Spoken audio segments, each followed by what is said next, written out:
found the cash money in the spot I can get the 300 Quaker, probably in the spot. They steal the store, they turn it into cash. Okay, I'm on the northbound axis. Just right at the light. Look, that big car, what the hell can be done? And I think we can set it up again.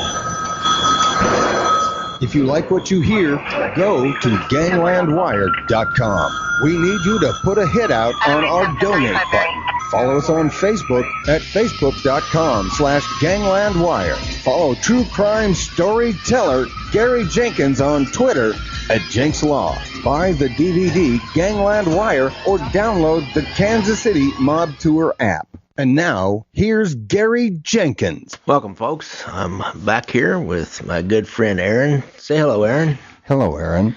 We are at our offsite, continuing in the exciting story of the great parachutist hijacking, or skyjacking, 1972, with our friend Martin J. McNally. Mac, say hello to everybody. Hello, everybody. So I know by now you've been listening to these episodes. If you haven't been, go back and listen to the last 3 episodes. We might be more than 3 episodes in here, I'm afraid. Are we on our 4th episode? I think we might even be into 5. Maybe 5. I don't know. I'm lost track. But you just look in the iTunes, it will tell you whether it's part 1, 2, 3, 4, or 5, and the show notes will tell you a little bit about what it's about. We have taken him from the early youth, his descent into some criminal behavior, and his grand plan to make $500,000 by skyjacking an American Airlines plane and then parachute out. Which he did do. He did make $500,000. He got $500,000 and he parachuted out. There was a little problem on the way down with the parachute, though, wasn't there, Mac? There was a big problem. The money and the body parted companies on the way down. And yes, it did. And a farmer found the $500,000. Yeah, he did. And he turned it in. Yeah, every bit of it. Every bit of it. You got to have to admire a guy, I guess, that can do that. I mean, you think about it. You could take that money, and we were talking about this on the way down. I could take that money and just stick it in the garage. Yes. And when I had, 2 or 3 years from now, or even 6 months from now, when I wanted to go out to eat dinner, I'd just go get a couple 20s. A few 20s, and slowly but surely over the next few years, every time I want to buy something that I paid cash for, which I normally might use a credit card, or I just go get money out and pay that. You could do that for life. You could do it, yeah. You just make your life a little bit easier for life, and nobody would ever know. That's right. As long as you didn't tell. You know what they say, 2 of us can keep a secret if one of us is dead. Yes. So don't tell anybody. And Mike made the mistake of telling too many people about this skyjacking. And so one of them started talking to... Was it too many? There was more than 2. Because there was a guy who had a wife. But there was definitely 1 too many. 4, 5, 6, maybe 10 people probably knew about this. You shouldn't have told anybody, Mike. And I know. Hindsight's always 20/20. One of the guys you were kind of enrolling to be your accomplice in the whole event, and then he got cold feet because of his wife. Yeah, he got cold feet because he couldn't parachute out. He said, "I can't parachute out." Yeah, I don't blame him. I got cold feet. I can't do that. And your feet got cold, but they were hanging off the back of a 727 at 10,000 feet before you actually did parachute out of the plane. They were. You got to picture this, folks. Hanging over the stairs, feeling 300 mile an hour air going over my feet. Just picture that. It's like a cartoon. He's hanging on to the bottom stair. He's got 40 pounds of money strapped to his leg. He's got a parachute on, and he's like streaming in the wind behind this airplane going about 300 mile an hour at about 10,000 feet, I believe. At 2 in the morning. At 2 in the morning. Pitch black. He doesn't know if he's over Lake Michigan or if he's over some soft-plowed farmland or over a city. Well, he knew his altitude. He knew his direction. He knew this approximate speed because he'd been to the cockpit beforehand. Yeah. To check those things with the altimeter, and that would have been a little dicey because the pilot was a pilot, the co-pilot was a pilot, but the guy that was a navigator worked for the FBI. Yeah. Yes, the flight engineer. The flight engineer. He had a gun in his hand too. That bum wanted to I kill guess me. y'all just all feel lucky he didn't run back there at the back and pop you while you were hanging off the back. Yes, he could have done that if He just didn't think of it in time. if he'd have known that I was hanging on the stairs. That's exactly what he would have done. Now you Boop, corrected. boop, boop. Yeah, you corrected me in one thing. I thought it was because the pilot knew when you left because you would have opened the back door, but the back door was already open. Yeah, and you corrected me. You said the pilot knew because there was a weight differential. Weight differential when your body left the airplane. Why he felt it in the yoke Yes. there. Yeah, that's The yoke. Yeah, that would be Because he was actually flying the plane manually He at the was flying time. the plane manually, and So he would just look down and see where he was right then. That's Plus, what- there that's was what an FBI tailplane. yes, yes. Who would have then circled around and tried to spot you going down. What the pilot was supposed to do was when he snapped that I had gone out, he was supposed to turn on the exterior lights to alert the trail plane, and then what the FBI trail plane would have done was come in and circle and probably make a pass on me to collapse my chute with the With the turbulence from their turbulence plane. from their plane, and but I would have been dead in the water if he had turned on those exterior lights But he didn't turn them on, so they for didn't about know. 3 minutes. Okay. And you fell away from the plane, and you didn't I pull was the gone. parachute at first. In 3 minutes, I was on the ground practically. It was interesting because as he talked about in the last episode, landing and getting onto the ground and kind of collecting, or maybe it was the episode before that where he collects up the parachute. He kind of counts himself out. When they hand him the equipment on the plane, they give him a reserve chute and not a main chute, and he knew that. Yeah, you got a lot of balls, man. You would But put out with he'd the had some reserve experience with parachutes because he was in the Navy working on airplanes. chute. Yeah, he'd seen a parachute. I knew what reserve chutes were. He at least knew what they Emergency were. chutes. Well, it worked. All's well that ends well. You're on the ground. You get back to Wyandotte, Michigan, suburb of Detroit. You have a friend pick you up in Peru, Indiana. Yes, he did. After he's a little hesitant to, but you called him was. again, and he came back down. I had to pester him. He was the same guy this is the same guy who came with you to St. Louis Yes, to drop you off at the airport. yes, same guy. The same guy who didn't want to bail out of an airplane because Yes. he was scared. He knew when I called him to pick me up that the money had been found Yeah. a couple of days before, so he knew I was broke. But I told him, don't worry about that. I'll grab another plane here in a couple of weeks. He was a good friend to you. Yeah. He was truly a good friend. Anyhow, you're back. One of your other friends, well, not really friend, Bukowski, James, what was that name again? James Balzac. Paulzak. And He's the guy that turned me in, and then and there he was called the Detroit James cop. James Petty. then the Both of those two guys. The Detroit cop calls the FBI. The FBI goes to Petty, and they convince Petty. Then Petty finally verifies. Now that's where we are. Now we are at the FBI is closing in on you. They figured out where you live by now. Yes, they So- knew where I lived. What'd they do next? What they did was me and James Petty went to the Big Boy restaurant in Trenton, Michigan. The Big Boy, The Bob's Big Boy. Bob's Big Boy, I think. But we stopped and we had coffee. I think the two FBI agents were about 3 cars over. So they were following you. They got you. They had you under surveillance by then. That old crew on you. They were at the restaurant watching us. I didn't snap to any of that. I explained to Jim exactly what happened. Then we went back to his house. We went there about 20 minutes or so. We went back to his house. He stood on the steps of his house. He had a very nice house. He said, "Okay, I'll see you later." Usually, I would always go into his house. When we came back from having a coffee, I'd come back to his house and talk to him and his wife and so forth. And this time he said, "Okay, I'll see you later." At that point there, I knew something. You knew that was a red flag, wasn't it? That was a red flag. And I said, I was speechless.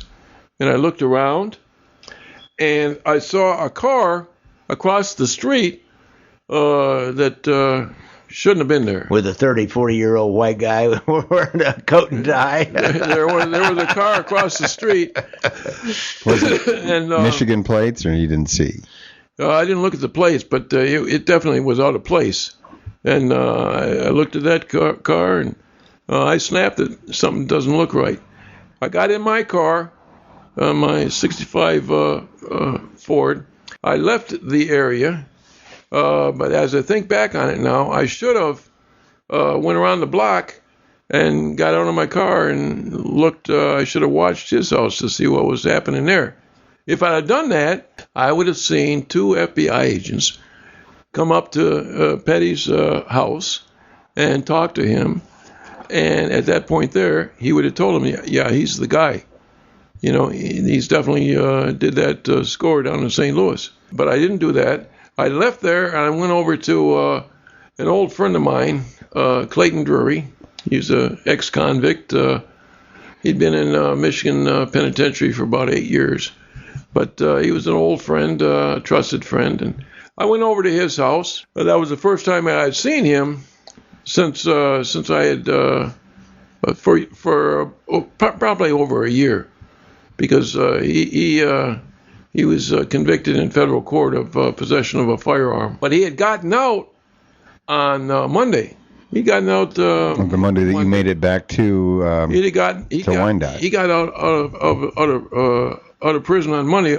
He was in the Terre Haute Penitentiary. The thing that's startling about this is that his woman, Joni Castle, had tried to call me on Thursday.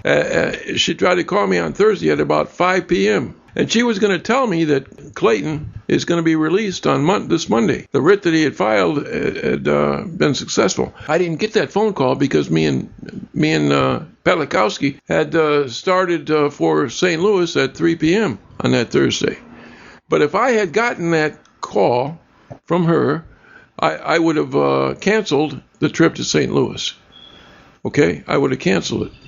But the series of events that happened, I didn't get the phone call. He got out on Monday. I saw him on Wednesday, the night that I was arrested. I was over at his house from, probably maybe 7 or 8 o'clock.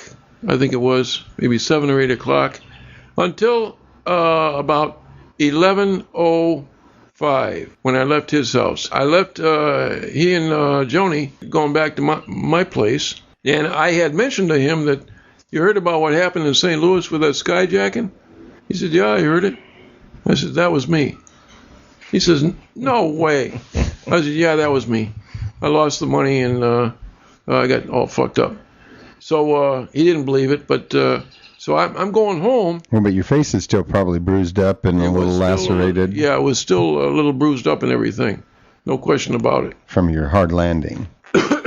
From the parachute hit me in the head. Yeah. So I'm driving home, and as I'm down 16th Street, about a block and a half from my house, I see a lot of cars that seem unusual. And on the corner of the street there, just before hitting my street, I noticed a car on the left-hand side, right at the corner, and it was filled with people. I didn't see who was in it, but it was filled with people.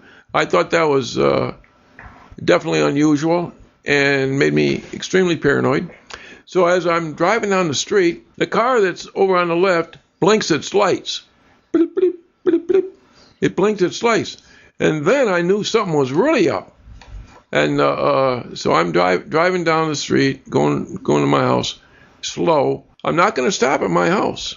I'm gonna pass my house. Like there's too many cars around and there's too people many cars in cars. Too many difficult circumstances here that are unusual. So as I pass my house, about 10 or 15 feet, a car pulls out and blocks my the right of way, my movement.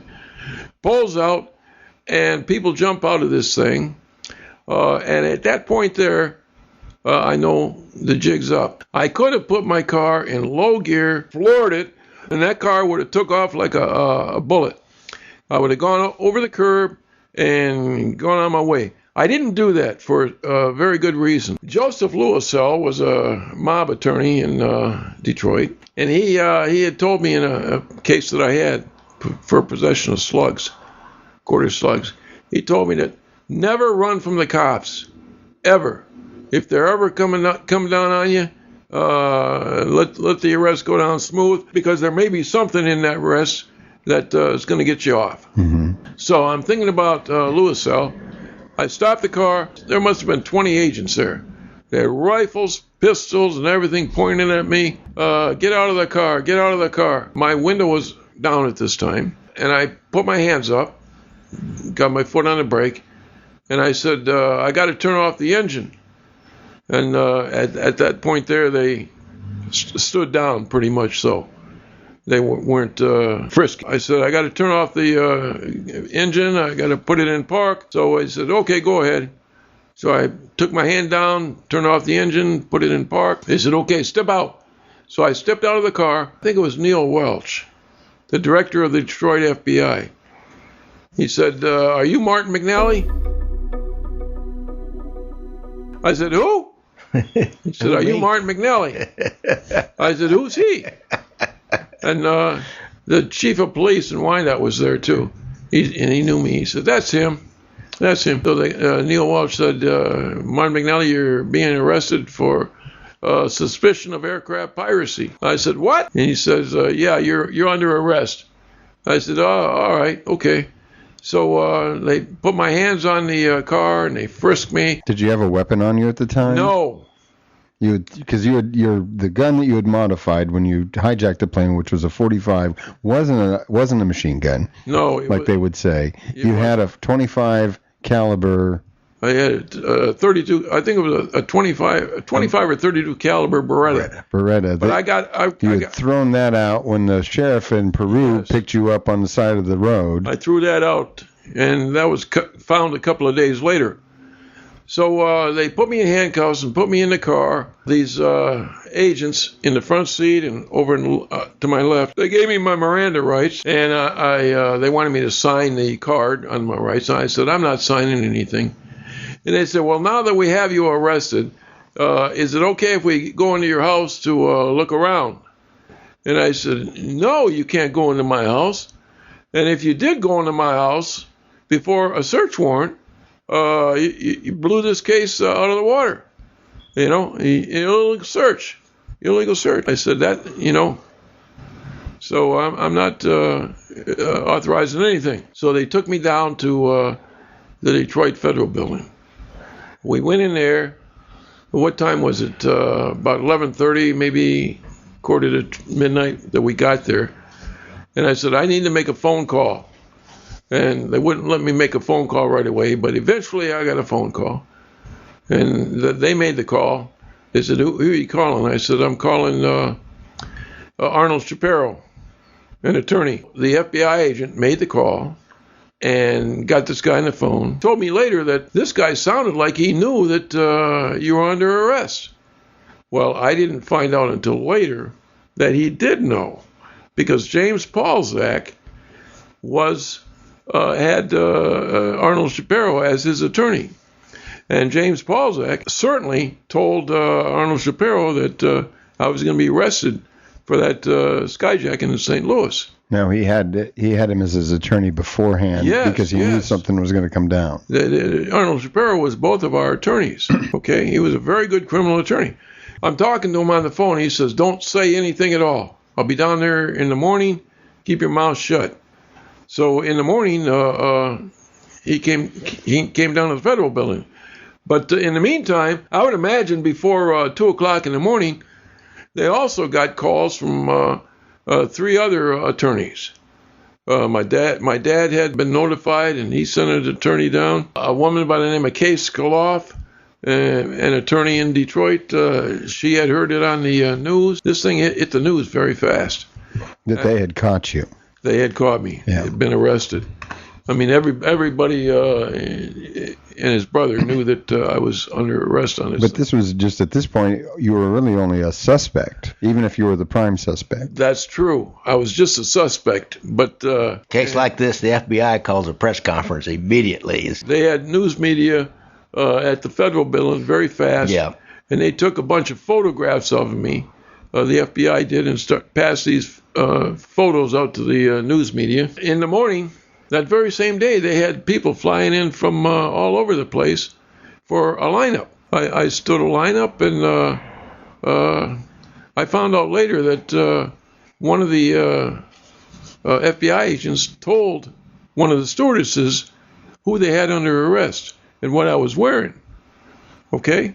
That came out in court. It's a misidentification. Before they actually had her come and try to identify who When the hijacker was. When she came to the federal building, she was uncertain who I was because I had that wig on. Mm-hmm. But the FBI agent told her that what I was wearing in the lineup. And minor point, really, but they do those things. And they identified me. I forget what I had to say in the lineup. I forget that. Doesn't come to mind.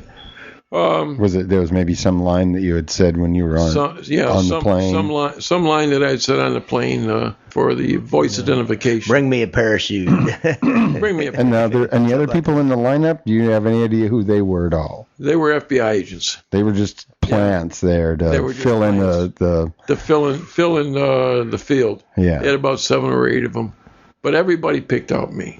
And wasn't it kind of funny that everybody's wearing a coat and tie except you? You had on a t-shirt and blue jeans. Everybody's got close cropped hair. Everybody's got real close hair. Yours is long. Yeah. Didn't you think that was kind of funny? Yeah. No, my hair was short at the time. But your attorney had said don't say anything, so you don't say anything. To the FBI. Yeah. In the lineup, you have to say something. By not saying anything, he means don't answer questions. Yeah. But don't answer questions. Wait. Say, make this statement. So if they say, make this statement, it's not incriminating. Yes, it is. No, it's not. Yes, it is, because they're going, well, can you repeat this line that the hijacker said so we can see if you sound like him? That's why they ask it. They can do that. And you can't say, I refuse. No, in the lineup, they can do that. Well, yeah, you can refuse. And They can't force you to say the line. Apply electric shock therapy to you. I'm just saying, they're not asking you that like, hey, can you pick me up a bag of peanuts at the supermarket? Yeah, when Arnold Shapiro said don't say anything, he was talking about talking to the FBI. Talking about any of this stuff. And I knew up front that I'm not talking about anything. Yeah. Because here's what people do. They think they're smarter than who they're talking to, and so they're going to talk their way out of this thing. Yeah. And every time you talk your way out of this thing, you incriminate yourself. I've seen it happen I don't know how many times. Yes. They will incriminate themselves thinking they're smarter than who they're talking to, and they'll try to be cool, and it doesn't work. It's the best job. The best thing is just don't say a word. Don't say anything. Don't say a thing. Give me an attorney. Call me an attorney. Take me back to my cell. That's the best thing to do. So we stood this lineup, and the next, I think that same day of the lineup, they had me in court, federal court, and going out of the FBI building, they had all these media there, taking videos and whatever else. They put me in a car and then drove over to the federal building, federal courthouse. We went into court. They read the charges and everything. You're charged with this and boop, boop. They didn't ask me to plead guilty or anything. They just said, these are the charges, and it's in St. Louis, so, we're gonna bond you. They made a bond. They set a bond at $100,000. My attorney, I think it was either Shapiro or John Bain. They were partners. Asked for a reduction in the bond to $25,000. Now, if the judge had gone along with that, my dad would have put up the money and I'd have been released on bond. But no, the judge wanted $100,000 cash bond. They wouldn't give you like 10% of whatever the bond is. I don't think so. Cash bond, $100,000. Mm-hmm. I'm pretty sure. They take me over to the county jail or whatever. So I'm in jail, under arrest. It's all over the news. That night, Walt Petlikowski was in, or maybe it was the next day, but Walt Petlikowski was in one of the restaurants there in Ecorse, and his father came in with a newspaper and laid it on the table in front of Walt. He said, "Did you have anything to do with this?" No.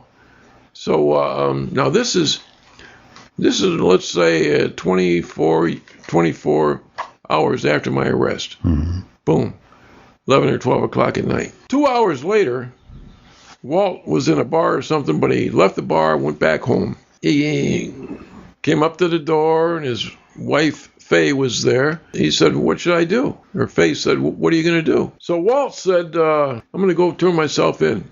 Now, it had been announced by the FBI that they wanted to know how I got back from Peru, Indiana to Michigan. Mm-hmm. They knew all the other things, how I got to Peru, Indiana, bailed out. Yeah. But they didn't know how you got to St. Louis. But they didn't know how I got from Peru, Indiana to Detroit. Mm-hmm. About 2 o'clock in the morning, maybe, he walked into the River Rouge Police Department and told the sergeant at the desk. The sergeant at the desk knew Walt, by the way. He said, I'm here to turn myself in. The guy said, Walt, what are you turning yourself in about? He said, well, the FBI wants to know how this McNally got back from St. Louis to Detroit. And I took him. I brought him back here from Peru, Indiana to Detroit. Guy says, well, you'll have to wait here. He called the FBI. Within 15, 20 minutes, they had agents there at the River Rouge Police Department, and they were talking to Walt. He made a statement, and his first statement was there was no culpability in that statement. They said, you can go. You didn't do anything. But as he's walking the door, he says, but if you did anything and we find out that you're involved in this thing, we'll come after you and arrest you. He says, so you need to come over here again and sit down and tell us exactly what happened, what you know. So Walt sat down again and made a second statement.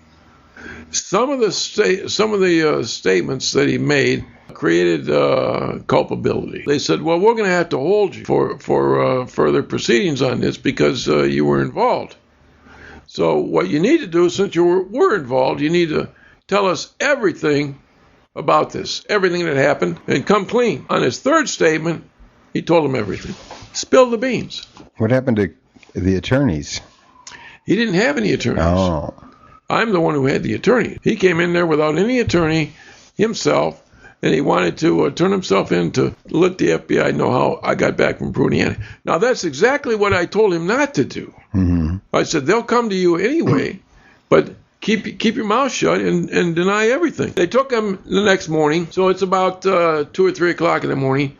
The next morning, within 7 or 8 hours, he's in court being charged with aiding and abetting or aircraft piracy. And so he gets into court, and then they bring him over to jail, I think. But when he comes into jail, he wasn't on my range, but he was in an area where I could talk to him. And it wasn't long before he came to me and he told me, all these guys are screwing with me, harassing me, giving me a rough time. I says, what's happening? You mean the other guys in jail? Yeah, the other guys in jail. Not the police or Not the the police. FBI. I said, what? I don't understand. I mean, what's the deal? Everything was on the news. I didn't have access to the TV or the newspapers. I didn't know that Walt had actually turned himself in, walked into the police department, and admitted involvement in this case. I didn't know that. I didn't find out that until much later. But the fact that he was there seemed to kind of give you some sense that maybe they suspected him, or and he didn't say, I just told him everything. No, he didn't do that. He just said I was arrested. But all these guys over on his part of the range were reading the papers and everything that they had that I didn't have, and it was clearly spelled out. This guy turned himself in. Now, what stupid criminal would turn himself in? I mean, you got to be a retard. Now, were they harassing him because snitches get stitches? Yeah, snitches get stitches, and that's probably what it was. But I didn't know he was. You didn't know. I didn't know he was giving all these statements. I didn't find out about those 3 statements until much, much later in this case. Much later. Like they just withheld that information? They withheld it, and I couldn't get it in discovery, but my attorney did get it in discovery. So he knew what was happening. Now, when we went into court, they set a bond for him. I had my bond. They appointed one attorney for Walt. Somebody told Walt in jail that he's charged with a capital crime, so he's entitled to 2 attorneys. When Walt went back into court, he says, I'm entitled to 2 attorneys. And I said, well, I don't know anything about that, but tell the judge. So he did tell the judge, and the judge did appoint him 2 attorneys right there. And they set us up for transfer to St. Louis because we weren't going to do a Rule 20 on pleading guilty in St. Louis. That wasn't going to happen. Within, I'd imagine, 2 weeks, we were in St. Louis at the county jail. Awaiting basically arraignment?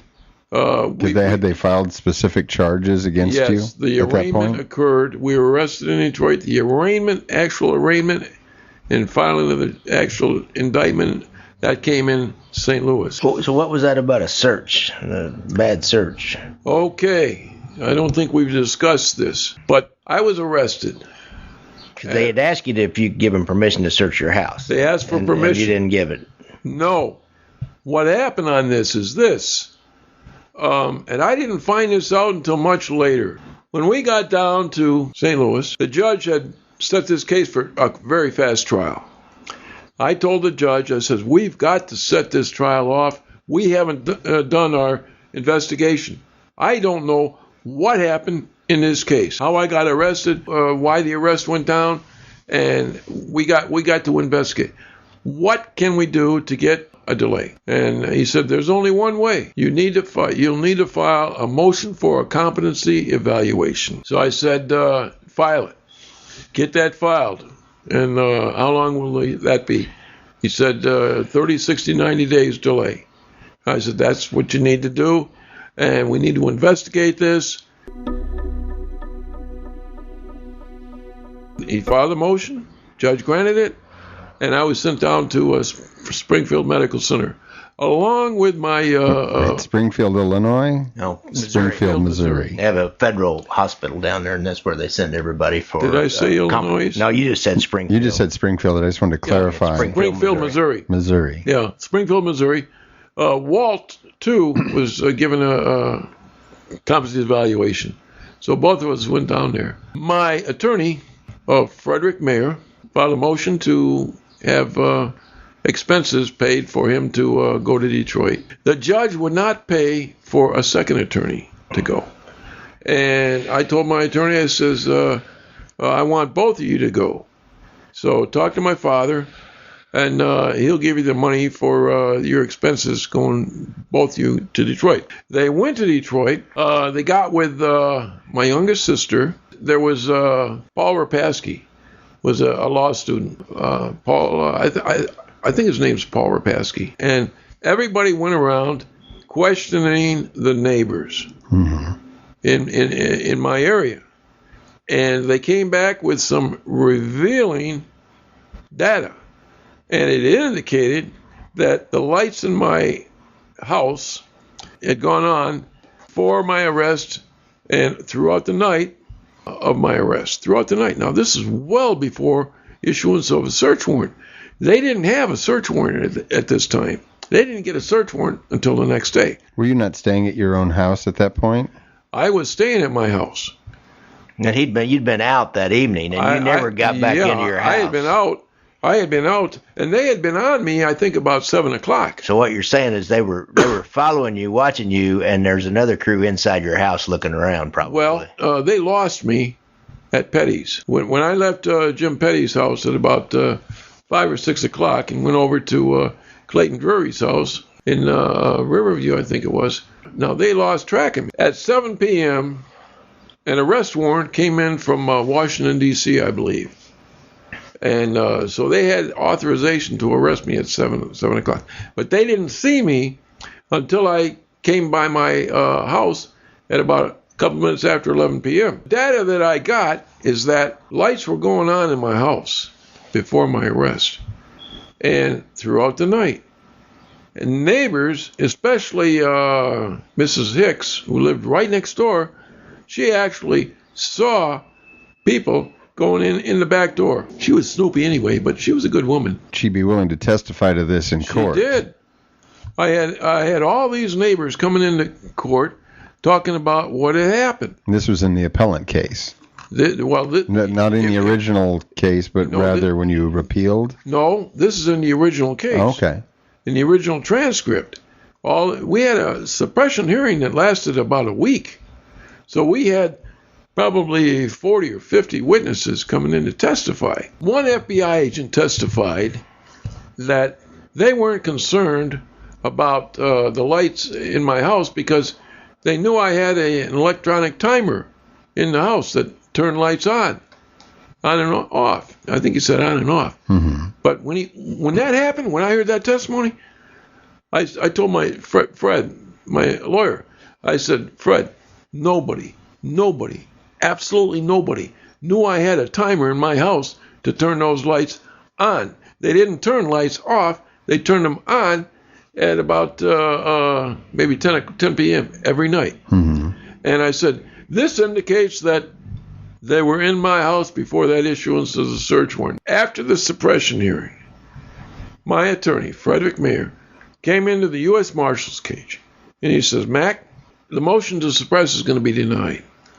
I talked to Judge Reagan, and he told me that if this case wasn't so big, he would suppress the evidence in the house.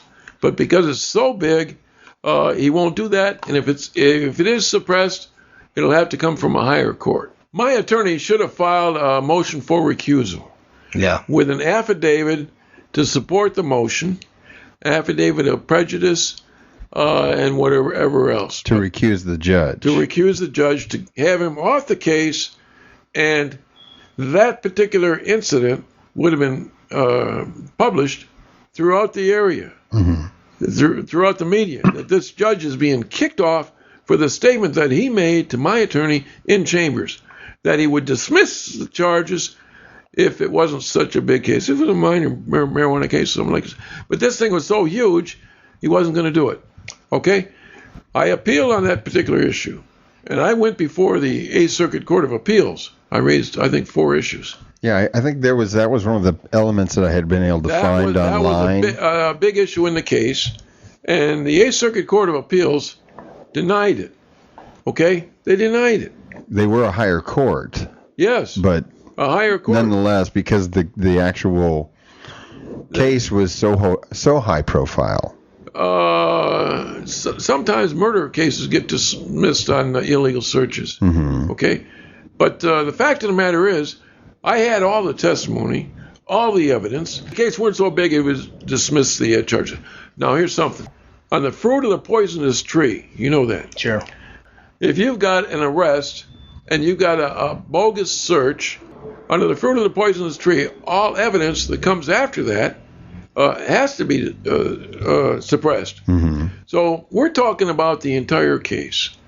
They got all this evidence out of my house. It was an illegal search. I would have walked. And I'm telling you, I figured I was going to walk. They offered me a deal. Attorney came to me, he says, Mac, if you plead guilty, the judge will sentence you to no more than 28 years. And he had my brothers and sisters in the federal building down here. They came in from Detroit.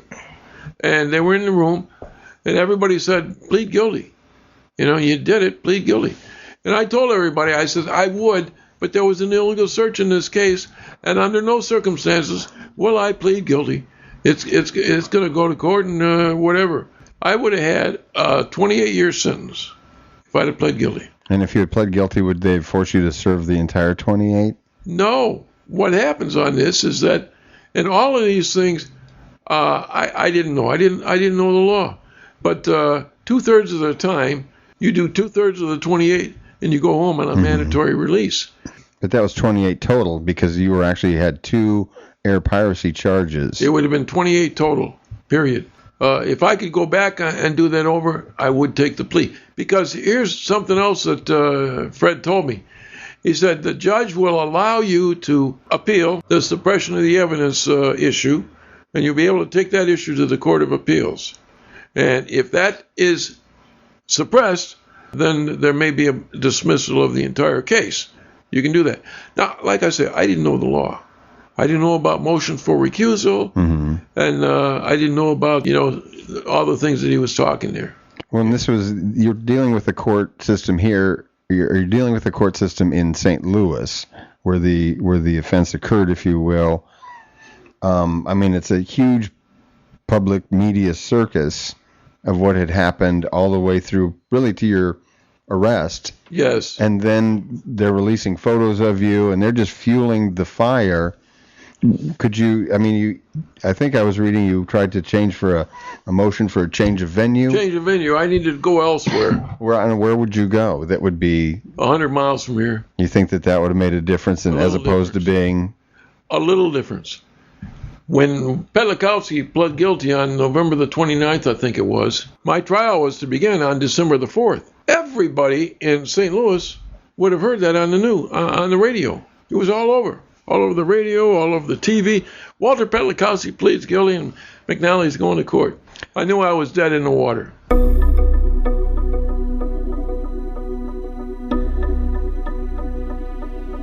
Read down on when they made their decision and found against him on that and upheld the search. They said that they heard the witnesses, and FBI agents testified that they saw the lights come on and go off, but they didn't go in the house. And they didn't talk about the other witnesses, but Mike just said that he had neighbors that saw people in and out of the house and saw the lights go off and on. The ruling on that was it's to the jury's discretion, and maybe this was a judge tried. It was probably a jury trial. I'm sure it was. The jury decides on who's telling the truth and who's not, and you can't go back and question their judgment after that because they're the ones that have seen the witnesses actually testify. So if they decide that, okay, those witnesses that are saying people are going in and out of the house, either they didn't know what they were talking about or they were intentionally lying, and we believe the FBI agent that says they did not go in and out of the house before the search warrant, they can believe that. And the upper court will not hear new evidence. They won't go have those witnesses come back. They only go on the trial transcript. So you don't get a chance to put evidence on again. A second time. And so even though the FBI might have said, well, there might have been somebody in there, but it wasn't us. It wasn't us, right. Whether that's true or not. They testified to that. Whether it's true or not, but it doesn't matter. What matters is what the jury who actually saw them testify and be cross-examined, what they believe. Between them and the other witnesses. You don't challenge that. You do not challenge that. And once they were able to get that, once the jury decided that, we're going to accept this evidence. Right. Whatever that evidence was that was in the house. It's a moot point after that. Yeah. They're not going to go back and call those witnesses back in front of the appellate court unless there's some extraneous information, some other information that shows. Like one of the agents steps forward to say, I was in the house. I did search it. That's how come we knew there was a timer on the light. Yeah, something like that. But they would. I'm kind of curious, though, what would it be that they would find in the house when he took a lot of the materials that he needed to do the crime with him? Oh, there would be notes. There would be. Maybe he was working through the documents to figure out what it was he needed to do. We didn't ask him what the evidence was. We would have to ask him. Maybe we could talk about that. But there was some kind of evidence in the house that tied him to that crime. Maybe airline schedules. Yep. All kinds of stuff. Mm-hmm. Why don't we we'll take a quick break here. I know that Mac just went off to get some more coffee. Gary has a public service announcement. If you have a problem with drugs or alcohol, or you have a friend, relative, employee, associate that has problems with drugs or alcohol, make your first call the first call. Call 816-361-5900 or go to their website, www.firstcallkc.org. Good night, Aaron. Good night, Aaron.